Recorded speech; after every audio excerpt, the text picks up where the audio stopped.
Hey everyone, in this video, I'm going to share with you some life insurance telesales sales secrets. And the intention here is for you to understand a few things that we've learned through doing the work in the trenches to gain this specific knowledge.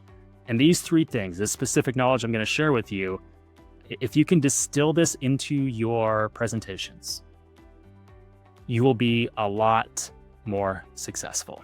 Okay. Now this isn't like a word track, any scripts or tricks or anything like that. It's just proven habits of really just information that create real conversations and real results. So let's dig in here. Okay. The first one, it's way harder to sell after you give someone the price. It's way harder to sell after you give someone the price. Okay, once someone hears a number, they anchor on costs and stop listening. We find way too many agents are racing to the rate presentation. Okay, they're going through their sales process, cutting some corners, not asking probing questions, not really fully understanding the situation, not recapping, and just going, making sure they understand the product and going to the rate presentation because they think more rate presentations equals more sales, right? It's a numbers game. And true, it's a numbers game, but I disagree with that line of thinking. It's not how many rate presentations you can give in a day. It is if you're doing, full presentations. Yes, that matters. But the people who are doing, a ton of rate presentations and their sales rates are low, that's the reason why. Because guys, you have to connect value to the price, okay? I make this analogy a lot. It's like proposing on the first date. You're skipping all the parts that make the commitment make sense. Okay. So guys, don't race to the rate presentations. Only give price once your prospect is mentally and emotionally bought in. Okay. Hold on to the rates until you've built a strong why. You have to build that why in them. They know it. You have to get them to say it. Okay. Price without meaning, it feels like a bill. Okay. Price with meaning behind it, it feels like protection. All right. So if there's no pain, there's no sale. Okay. That's the first one. It's way harder to sell after you give someone the price. So don't focus on just giving rates. The rate presentation shouldn't be a climax at the end of the presentation. It should be a formality. They're already bought in. Okay. The sale happens during the presentation, not at the rate presentation. Okay. Number two. The first 60 seconds are critical, more so than you think. And a lot of you have heard this a lot, right? The beginning of a call is important.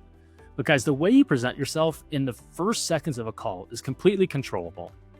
And most agents overlook the impact of first impressions. So I've found too many agents, they're just robotic in the first 60 seconds and racing through the intro. And it's hard not to, right? Especially if you're doing outbound calls, you're talking to so many people, you got to get past these smoke screens. And it's really hard not to just put all your presence into that one person right there, right? A lot of agents, during that time, they're kind of judging the call, judging the intent, judging a lot on that call, right? But guys, all you got to do at the beginning of a call is just focus on your tone, okay? If trust and tone aren't locked in immediately, it's going to be a tough call, all right? If you have that confident and warm tone, that's what we're going for here. Confident and warm, okay? You should sound like an expert and a friend at the same time, okay? Confident and warm. If you're able to do that, you're gonna have a much smoother sales conversations here, okay? Than being robotic. And look, I don't have any data to back this up, but I fully believe that some of your prospects make a decision if they're going to buy from you just from how you portray yourself at the beginning of a call. People will make their decision right away. I don't like this guy. This guy sounds too salesy. Life insurance, they filled out a form or they called in, but now you have some ho-hum guy at the other end of the line just going through the motions, right? So guys, make it count. Warmth and confidence, okay? Sound like an expert and a friend at the same time. Okay, the third piece here is storytelling, okay? Facts tell, stories sell. You've likely heard that before. But if I were to pull all of our top performers in our call center and I listened, most of their calls will have a story in it. Okay. People don't make buying decisions based off of logic alone. They need emotional connection. And this is a great way to establish it, especially if somebody's hard to open up, right? You're trying to pry and understand why they need the coverage, but they're kind of being short with you. So give some of your stories, okay?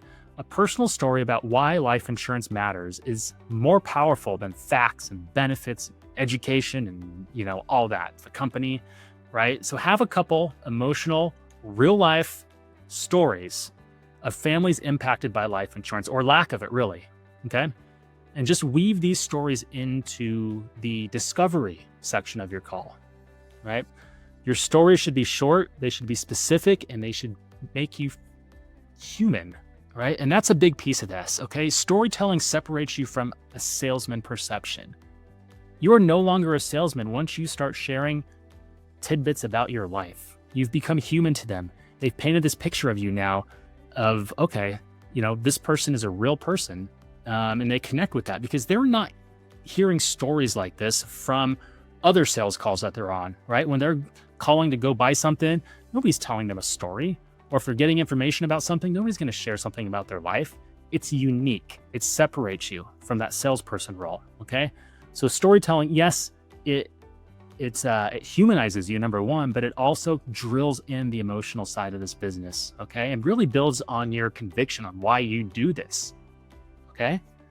So just to wrap this up, and I know this is a short training, but these are three really important things that could shape your calls, okay? So humanize yourself through a quick, meaningful story, okay? Open your calls with intention, right? Sound like an expert and a friend. And finally, hold the price until they feel why it matters.